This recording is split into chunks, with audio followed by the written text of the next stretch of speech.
Welcome back.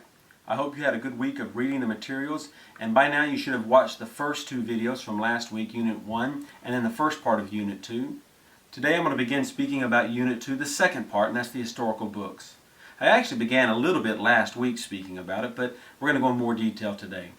The historical books begin with the person of Joshua, whose story is really a continuation of the story of the Pentateuch, or of the Torah. But today it changes a little bit. We're going to be looking at the historical books that tell the story of how Israel ended up in the Promised Land, and then once there, how they were able to live faithfully, or more likely, less faithfully, and God's response to that as a result. The historical books are all of those books that go from Joshua all the way to Esther. Now Esther is the queen of Persia that lives somewhere in the neighborhood, depends on your dating process, but probably somewhere around 800 years after Joshua. So it's a very long history as opposed to the Pentateuch, which doesn't record quite as lengthy a time. In fact, the first four books before this one, Exodus, Leviticus, Numbers, and Deuteronomy, all take a total of about 40 years. So those are 40 years. These books take almost 800 years of history into account. The first of the historical books is Joshua. We just saw that last week, but let me reiterate just a little bit here. Joshua is primarily the story of the conquest of the Promised Land, the apportionment of that land to each of the different 12 tribes that were landed, and then a renewal of the covenant of God with Israel, between Israel and God, and between God and his people. There was a final exhortation, and then once that takes place, the person Joshua moves off the scene, and now the people are really led a little bit leaderless. You see, from Moses to Joshua, it was one of the few times you had a good leader pass the leadership on to another good leader in Israel. That didn't happen very often. Absent Joshua's presence, the nation kind of began to live according to the tribes in each location, and from time to time, whenever they needed a leader to come and unite them, God brought one up. Or in the case of regional alliances, God brought them up. That's the story of Judges. The story of Judges takes place over a long period of time, at least a couple of hundred years to possibly 400 years. We don't know who the author of that was.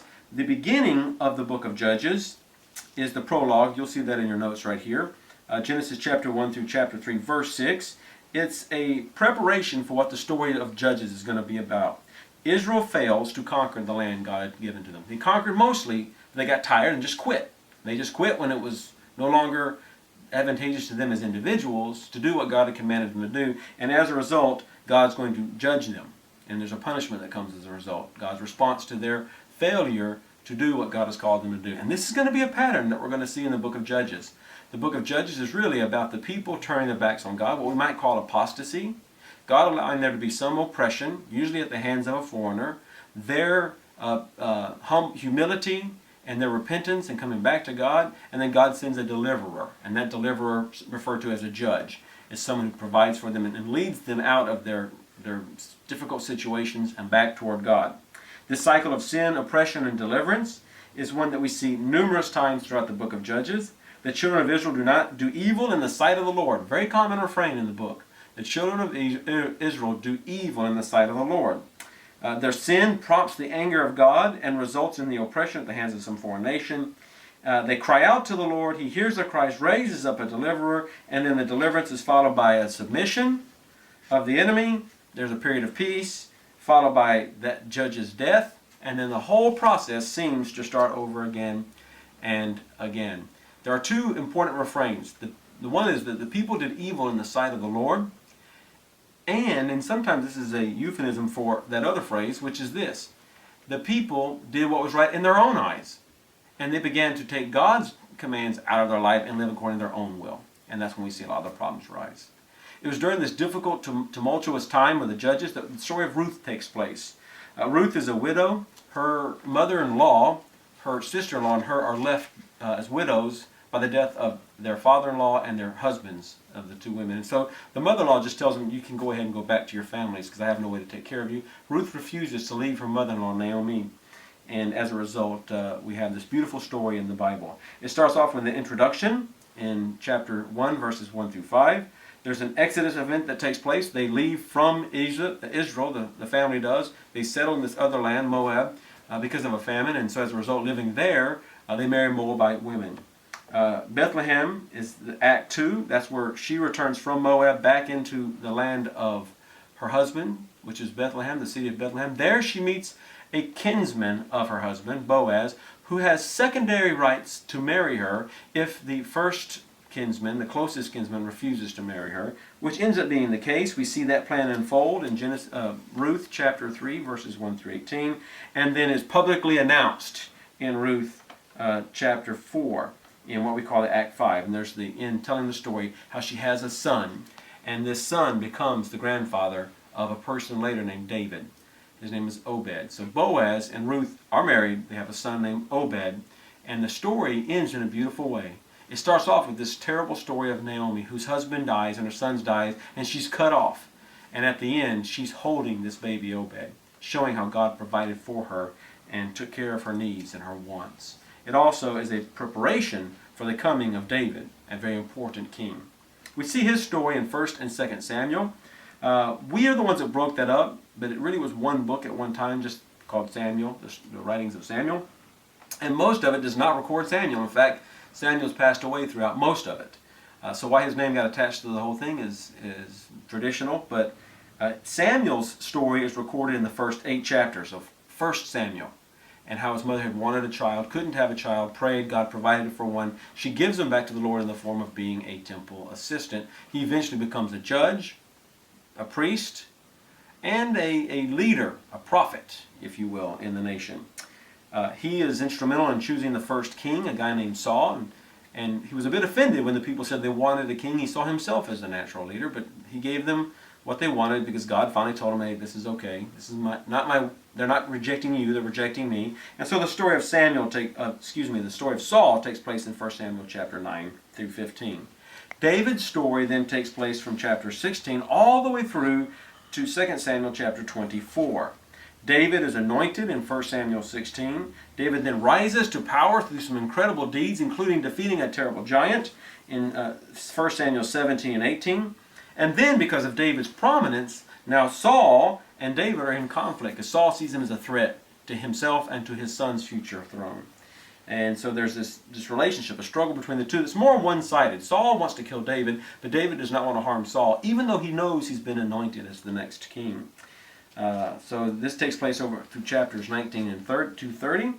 Then eventually, at the beginning of 2nd chapter, David becomes a king, and there's a period of peace and prosperity and wealth. As the nation is able to conquer some of their enemies, they stop fighting wars, they're able to have some peace. There's a series of wars until David sins, and he commits a terrible sin. He sees a woman bathing. He, instead of shielding his eyes from it, he observes, he participates, and commits sin with her. And as a result, they have a child. He then is afraid he's going to get found out, so he leads to basically the murder of her husband and then marries the woman himself, even though he's already married.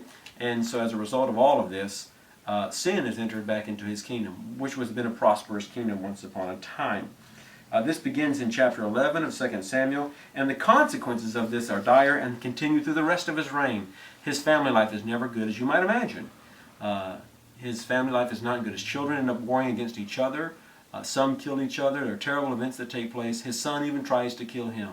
So it's a tragic end to a very faithful man in the beginning. It's a stark warning to all of us that no matter how faithful we are, we must continue to remain faithful because our lives could take a bad turn. The story of 1st and 2nd Kings continues the story of the kings that descend from David. It's the nation of Israel, led by Solomon, David's son. Chapters 1 and 2 talk about the death of David and then succession by Solomon, his son. Solomon's reign then covers through to chapter 11.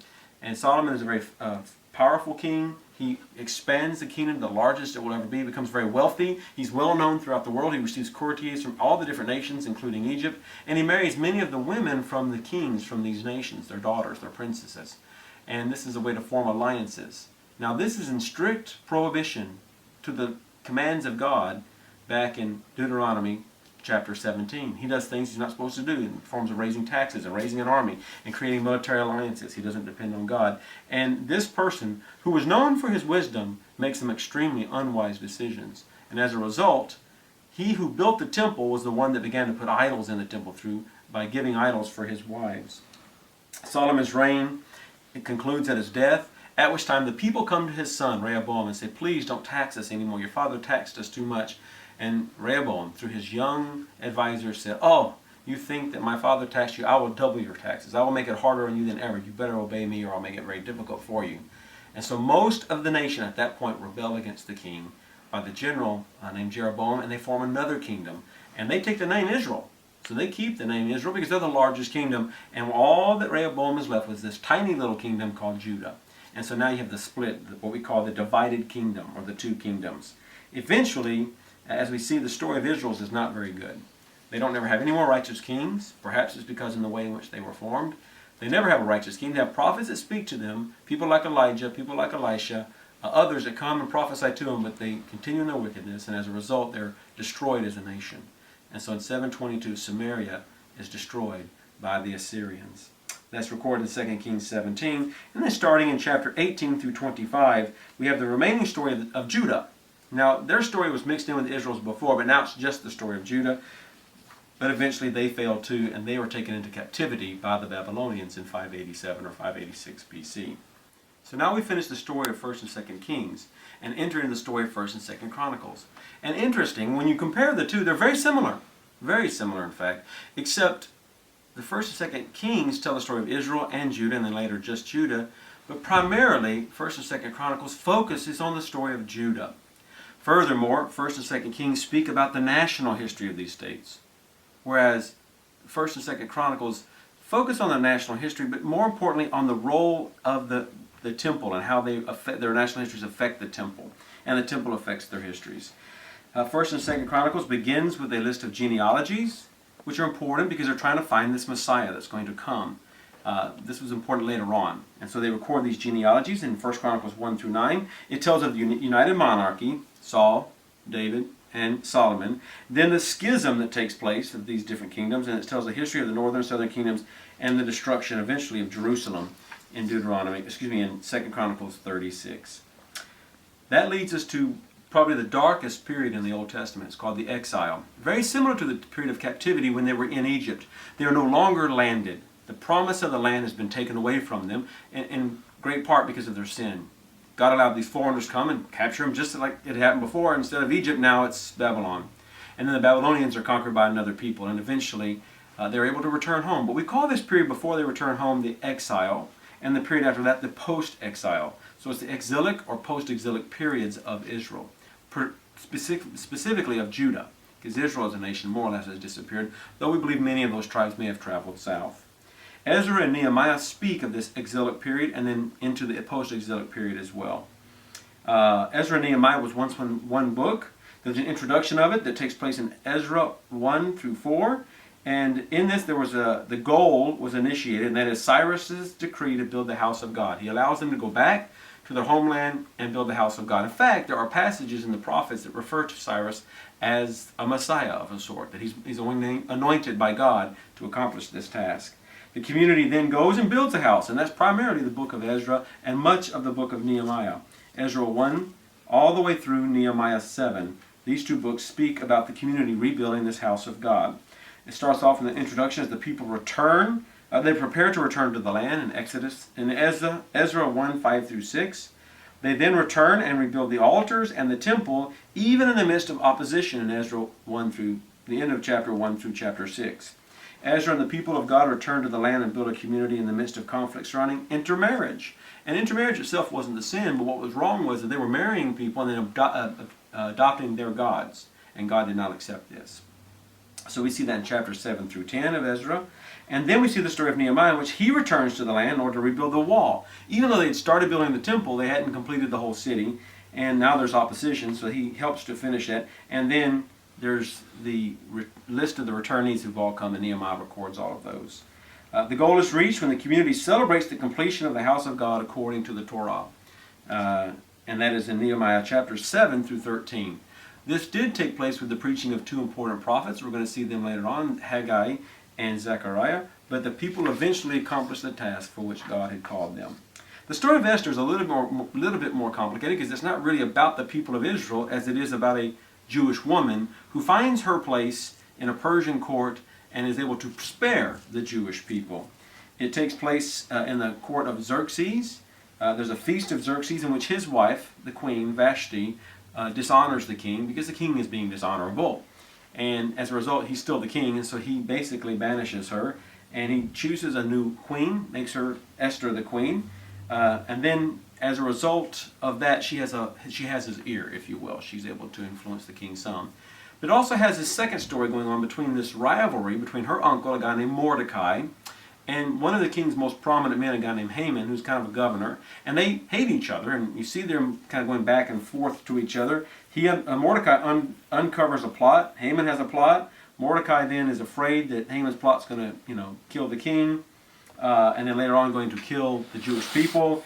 Esther has a banquet, and then invites the king to another banquet, and has Haman come. And Haman thinks he's going to be honored, and in the reality, his plan is unfoiled, and he loses his life. And the Jewish people are spared and able to have their lives spared as well. The Feast of Purim comes as a result of that. We see this in chapters 8, 9, and 10. And there's an edict on behalf of the Jews for them to be able to fight it for themselves. It gives them weapons so that if people come to attack them, they're able to save themselves. And there's an institution of Purim, and now Mordecai, who had this rivalry with Haman, is elevated to a high level of importance. These are more or less the historical books that give the overall structure to the story of the Bible. Next, we're going to see the wisdom literature, which tells us, how God wants us to live. And then after the prophetic literature, which is an instruction how to do so in a righteous manner. Thank you.